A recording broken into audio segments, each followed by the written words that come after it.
नमस्कार. बऱ्याच दिवसापासून आम्ही गोल गुरु DHBBVC मास्टर क्लास चालू करतो आहे म्हणून सांगितलेलं होतं. आज पहिलं एपिसोड घेऊन येतो आहे ज्याचं नाव आहे natural resources and living world. आपण ह्यात 10 महत्त्वाचे प्रश्न समजून घेणार आहोत. प्रत्येक प्रश्नाशी निगडीत कन्सेप्ट एक्सप्लेनेशन होणार आहे आणि मग तुम्हाला खरोखरच पूर्ण धडा एकदम पिटपॅट झाला याचा फुल कॉन्फिडन्स येणार आहे. तर चला तर चालू करू. आपण कन्सेप्ट पण समजून घेणार आहोत, ह्याच्यावर भर द्या. आता इथं जर तुम्ही पाहिलं तर बाळांनो, आपण 10 प्रश्न जे बघणार आहोत त्याच्यामध्ये पहिला प्रश्न असेल नॅचरल रिसोर्सेसवर. अर्थातच नॅचरल रिसोर्सेस म्हणजे काय तुम्हाला एक्सप्लेन करणार आहे. त्याच्यानंतर what is biosphere, atmosphere, noble gases, combustion, ozone layer, water, humus, weathering आणि पेट्रोलियम या सगळ्या गोष्टींवर आपण भरभरून चर्चा करणार आहोत. तर प्रश्न विचारताना कसा विचारला गेला आहे बघा.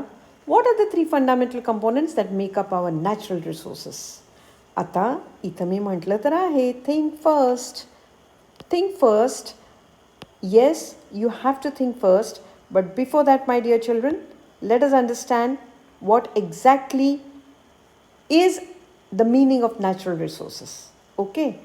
तर आपण आता समजून घेऊ what are natural resources. जेव्हा आपण एअर, वॉटर आणि लँड या तिघांचा एकत्रित विचार करतो तेव्हा आपण त्याला नॅचरल रिसोर्सेस म्हणतो. आता असं का? सगळ्यात महत्त्वाचं एक लक्षात ठेवा, आपण जे जगतोय, we are sustaining because of air, water and land. These are the most important things that we require. आणि आपल्या बेसिक नीड्स एअर, वॉटर आणि लँडच आहेत. ह्या ज्या 3 बेसिक नीड्स आहेत त्यांचं एकत्र आपण नॅचरल रिसोर्सेस असं नाव ठेवलेलं आहे.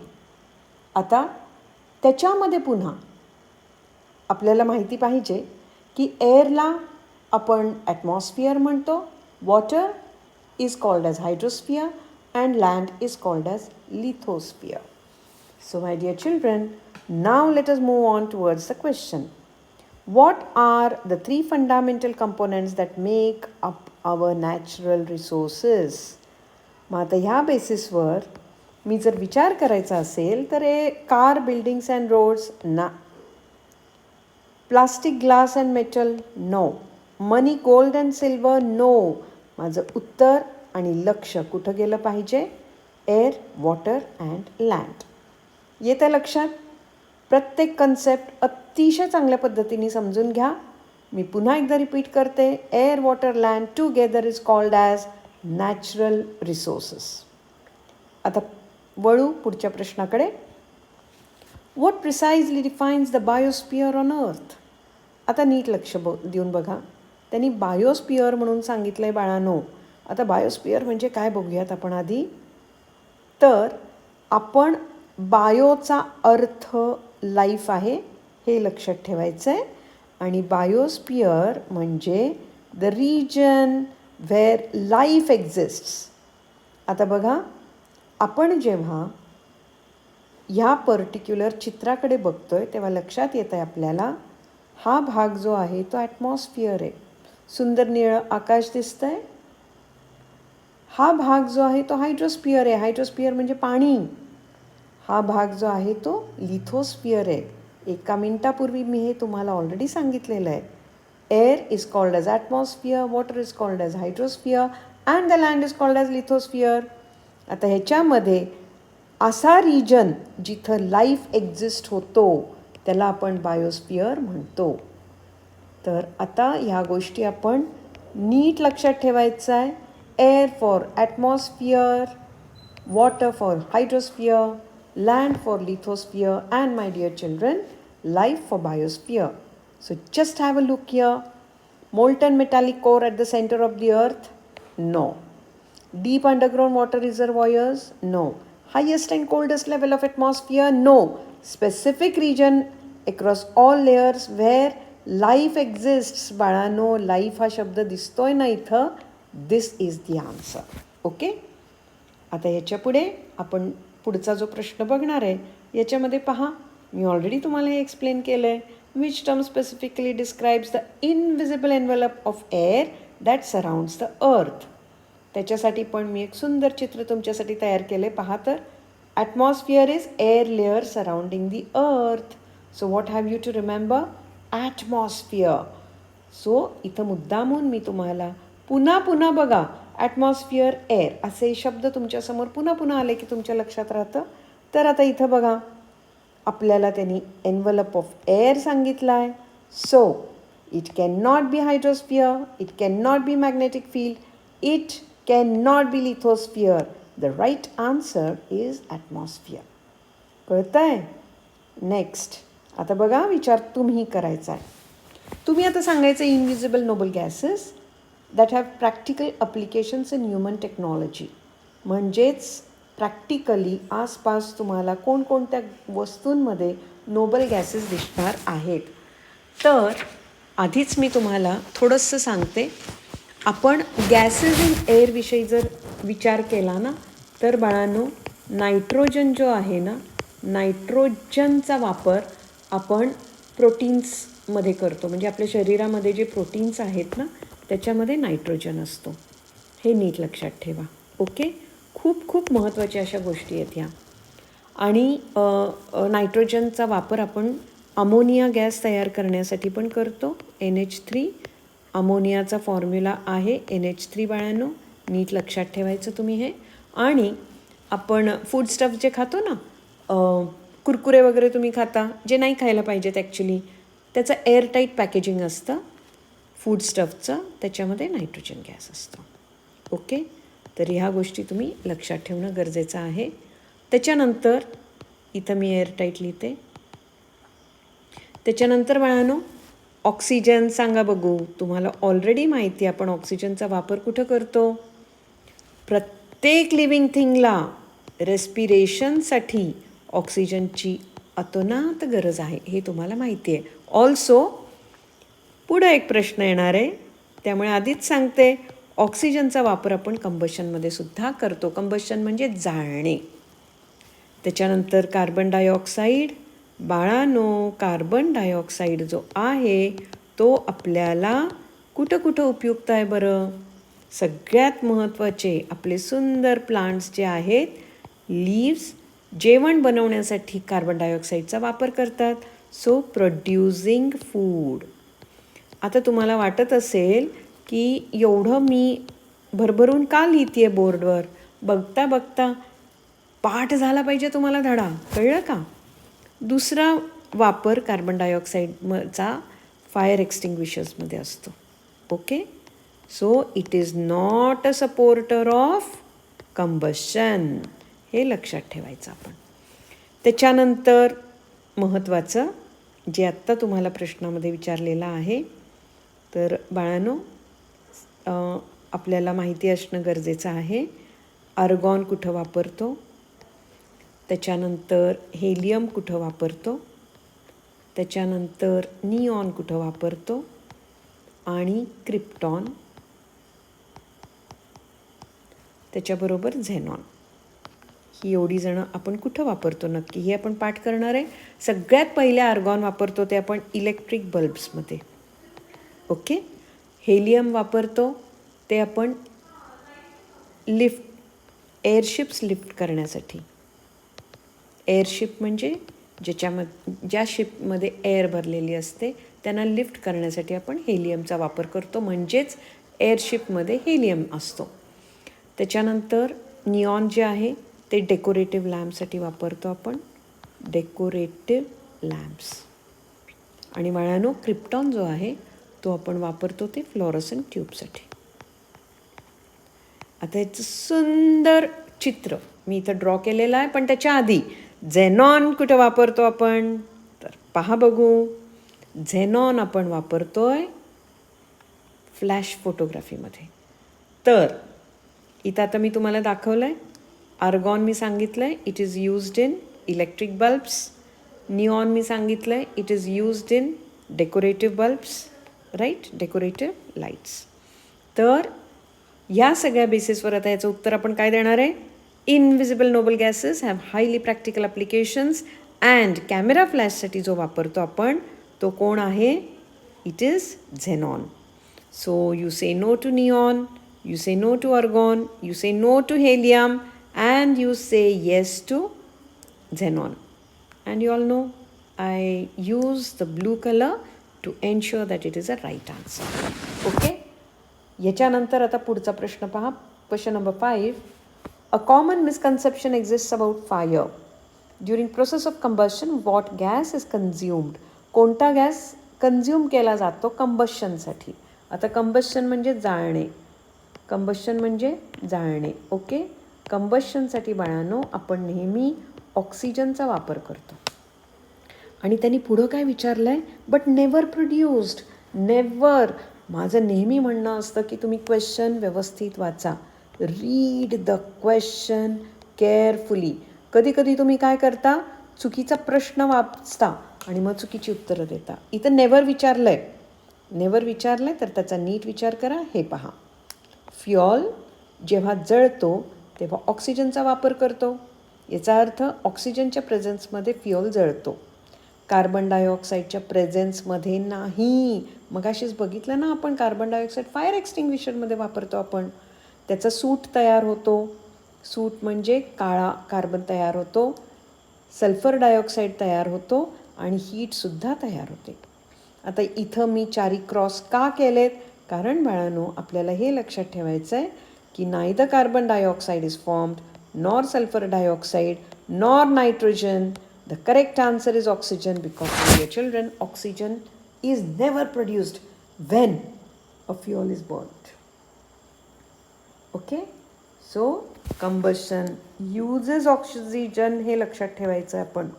Does not produce oxygen. Next आपण विचार करणार आता what is the name of the atmospheric layer that shields earth. Extremely sorry. त्याच्यासाठी आपल्याला एक महत्त्वाची गोष्ट लक्षात ठेवायची आहे.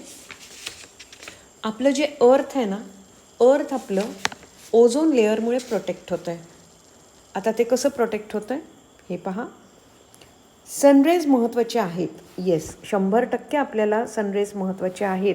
पण हे सनरेजमध्ये जो अल्ट्राव्हायोलेट रेज आहे ना बाळ, तो जेव्हा अर्थपर्यंत पोचतो तेव्हा ते अल्ट्राव्हायोलेट रेज आपल्यासाठी हार्मफुल आहेत. त्याच्यापासून संरक्षण करतं ते आपलं ओझोन लेअर. त्यात आपण जे AC वापरतो किंवा आपण रेफ्रिजरेटर्स वापरतो त्याच्यातनं हार्मफुल गॅसेस CFC सारखे. CFC इज फ्लोरोकार्बन हे किंवा even carbon tetrachloride CCl4 carbon tetrachloride. हे जे गॅसेस आपण वापरतो, हे जे गॅसेस प्रोड्यूस होतात ना बाळांनो AC आणि रेफ्रिजरेटरमधून, त्याच्यामुळे ओझोन लेअर जो आहे तो नष्ट व्हायला लागलेला आहे. That is the particular layer called ozone which is protecting us is being damaged because of CFCs. So my dear children, remember, we are protected by the ozone layer. So here, when we are talking about the particular atmospheric layer which shields the earth from sun's ultraviolet rays, you have to say no to stratosphere, no to lithosphere, no to greenhouse gases, and yes to the ozone layer. Okay. Next, water is essential for the living world. Which of the following correctly identifies 3 primary biological functions of water in the human body? हे तर तुम्हाला अतिशय चांगल्या पद्धतीने माहिती आहे. You know that water helps where? It helps in digestion, it helps in transport, and it helps in temperature control. ताप आला की आई लगेच जास्ती पाणी प्यायला लावती का नाही लावती? कारण शरीरातलं तापमान कमी झालं पाहिजे. So my dear children, whatever you eat, whatever you drink, water helps the transportation in the body. So, इथं जेव्हा आपण हा प्रश्न बघतोय, water is essential for the living world. Yes, त्याच्याशिवाय शक्यच नाही आपण आपल्या आयुष्याचा विचार करणं. फंडामेंटलमध्ये येतं ना ते, आपली गरजच आहे ती फंडामेंटल. तर आता ह्याच्यामध्ये आपण पहिला ऑप्शन जो आहे producing oxygen no, generating electricity no, filtering air no, Creating bone marrow, no. And yes, this is the right answer. Digestion, internal transport, and temperature control. Okay. After that, we come towards the question number 8. When exploring the lithosphere, what do we call the dark organic top layer of soil made entirely of decayed plants and animals? आता ह्याचा आपण जेव्हा विचार करतोय ना, तेव्हा मला अजून काही तुम्हाला लेयर्स एक्सप्लेन करायचे. त्यामुळे प्लीज 1-2 मिनटं शांतपणे बघून घ्या. पहिला आहे ट्रोपोस्फियर. हा लेयर अर्थ सरफेसच्या सगळ्यात जवळचा लेयर आहे. तो साधारणपणे 15 किलोमीटर आहे एक्सटेंडेड. त्याच्यानंतर येतो स्ट्रॅटोस्फियर. बाळांनो, ह्याच्यावरचे पण प्रश्न विचारण्यात आलेले आहेत. दुसरा येतो स्ट्रॅटोस्फियर. हा ट्रोपोस्फियर नंतरचा आहे आणि हा साधारणपणे 15 to 50 किलोमीटर्स एक्सटेंड आहे. त्याच्यानंतर येतो मिझोस्फियर. जेव्हा तुम्ही मिझोस्फियर म्हणताय तेव्हा बाळांनो, हा पर्टिक्युलरली कोल्डेस्ट रिजन म्हणून लक्षात ठेवायचा. कोल्डेस्ट रिजन म्हणून लक्षात ठेवायचा आहे हा. आणि हा स्ट्रॅटोस्फियर नंतर येतो. तो साधारणपणे 50 ते 80 किलोमीटरपर्यंत एक्सटेंड होतो. त्याच्यानंतर येतो थर्मोस्फियर. हा जो थर्मोस्फियर आहे बाळांनो, हा 80 किलोमीटरच्या पुढं सुरुवात होते त्याची. आणि त्याचं टेम्परेचर जे आहे ते खूप खूप खूप हाय आहे. कारण ह्या लेयरला सनची एनर्जी जास्ती प्रमाणात मिळते. त्यामुळे टेम्परेचर इज व्हेरी हाय असं लक्षात ठेवा. आणि शेवटचा येतो बाळांना तो एक्झोस्फियर. ओके. आता जेव्हा आपण एक्झोस्फियर म्हणतो तेव्हा हा आउटर मोस्ट लेयर आहे ॲटमॉस्फिअरचा, जिथं ॲटमॉस्फिअर स्पेसमध्ये एंटर करतो. याचाच अर्थ एक्झोस्फियर काय आहे? आउटर मोस्ट लेयर असं आपल्याला लक्षात ठेवायचं आहे. ओके.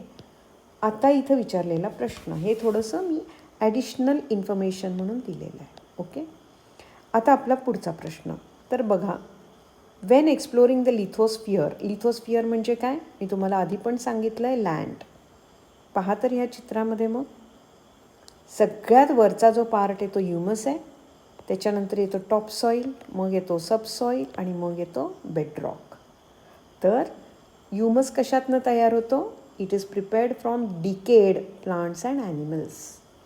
तर लक्षात ठेवायचं की ह्युमस हा सगळ्यात टॉपमोस्ट लेअर आहे. त्यामुळे इथं आपण जेव्हा लिहितोय आपलं उत्तर, when exploring lithosphere what do we call the dark organic top layer म्हटलं आहे ना त्यांनी. आणि कशातनं तयार झाला आहे तो? डिकेड प्लांट्स आणि ॲनिमल्समधनं तयार झाला आहे. टॉप लेअर आहे. सो हे 1, 2 आणि 3 उत्तरं असू शकत नाही, ते ह्युमस असणार आहे. हे लक्षात ठेवायचं. त्याच्यानंतर बाळांनो 9वा प्रश्नापाशी आलो आहे आपण. How is soil actually created? What is the name of the relentless natural process that break soil rocks down into fine soil? आता इथं त्यांनी काय सांगितलं आहे? Breaks down into fine soil. तर आता इथं ॲक्च्युली सॉईलची जी निर्मिती होती ना बाळांनो, ती सॉईलची निर्मिती होती ती नॅचरल प्रोसेस आहे. म्हणजे सॉईलमधले जे अबायोटिक कंपोनंट्स असतात ना, ते सॉईल म्हणजे सॉईलमधले अबायोटिक कंपोनंट्स जे आहेत ना, ते वेदरिंगमुळे तयार होतात. Weathering, WEATHERING, weathering of bedrock. Okay. आता कसं होतं एक्झॅक्टली वेदरिंग म्हणजे काय? आपल्याला माहिती आहे की एक्स्ट्रीम कंडिशन असतं ॲटमॉस्फिअरमध्ये. हीट असते, कोल्ड असतं, परत सनरेजमधल्या अल्ट्राव्हायोलेट रेज, भरपूर वारं असतं, भरपूर पाऊस असतो. या सगळ्या गोष्टींमुळे तो बेडरॉक जो आहे ना, तो पीसेसमध्ये ब्रेक होतो. त्याच्यातनंच स्टोन, सँड आणि सॉईल तयार होतं. आणि त्याच्यावर जेव्हा मायक्रोब्स, वर्म्स आणि इन्सेक्ट्स काम करतात तेव्हा आपल्याला ह्या बेडरॉकचा पूर्णपणे वेदरिंग प्रोसेस कंप्लीट होऊन, अर्थात ट्रीजचे सुद्धा रूट्स वगैरे त्याला मदत करतात. या सगळ्या गोष्टींचा पूर्णपणे त्याच्यावरती जेव्हा परिणाम होतो तेव्हा आपल्याला सॉईल मिळते. त्यामुळे लक्षात ठेवायचं, सॉईल फॉर्मेशन ही अतिशय स्लो प्रोसेस आहे. SLOW. It is a very slow process. What you have to remember it is formed because of weathering. I told you. आणि वेदरिंग प्रोसेस कशामुळे आहे? हीटमुळे आहे, कोल्डमुळे आहे, त्याच्यानंतर बाळांनो रेनमुळे आहे, विंडमुळे आहे. या सगळ्या गोष्टींमुळे आपल्याला वेदरिंग प्रोसेस दिसते. बेडरॉक जो आहे तो पीसेसमध्ये ब्रेकडाऊन होतो. त्याच्यातनंच आपल्याला स्टोन मिळतो, सॉईल मिळतं, सँड मिळतं. हे सगळं त्याच्यातनं येतं. 3S. ओके. आणि ही प्रोसेस जी आहे ती अतिशय स्लो आणि कंटिन्युअस प्रोसेस आहे. तुम्हाला जर 2.5 सेंटीमीटर थिकनेसचा मॅच्युअर सॉईल पाहिजे असेल तर त्याच्यासाठी 1000 वर्ष लागतील साधारणपणे. I am saying almost 1000 years. Okay.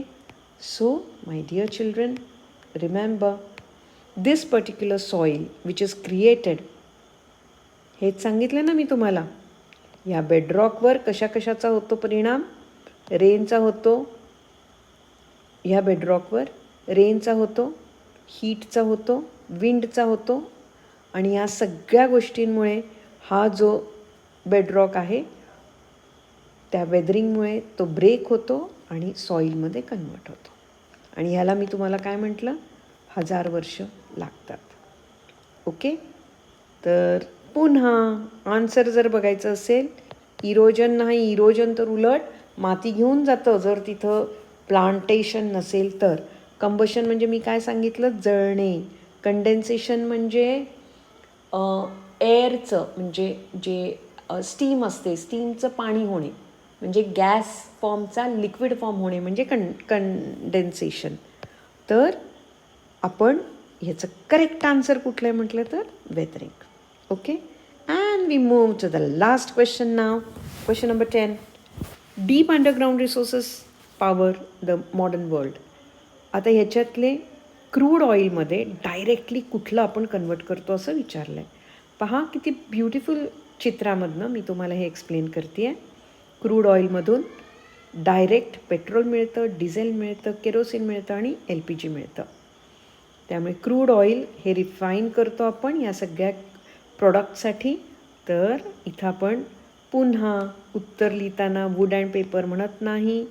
No cotton, no solar panels. The correct answer is petrol, diesel and kerosene. आता हे जेव्हा आपण क्रूड ऑइल म्हणतो ते सुद्धा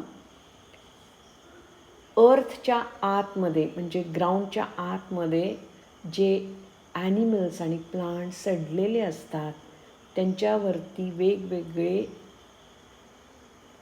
लँडच्या आतच there are many processes that take place. And once all those processes take place after hundreds and thousands of years you get the crude oil. So today the particular points that we have seen are what is natural resources, what is biosphere, what is atmosphere, humus, weathering, combustion, ozone and petroleum. I hope you have enjoyed the lecture. One final challenging question for you. Which process creates humus in the soil over time? Please answer in the comments below. Waiting for the answer. Thank you. And yes, please subscribe for few more lectures which we are going to enjoy together. Okay? Thank you so much. Looking forward to see you in episode 2. Bye-bye.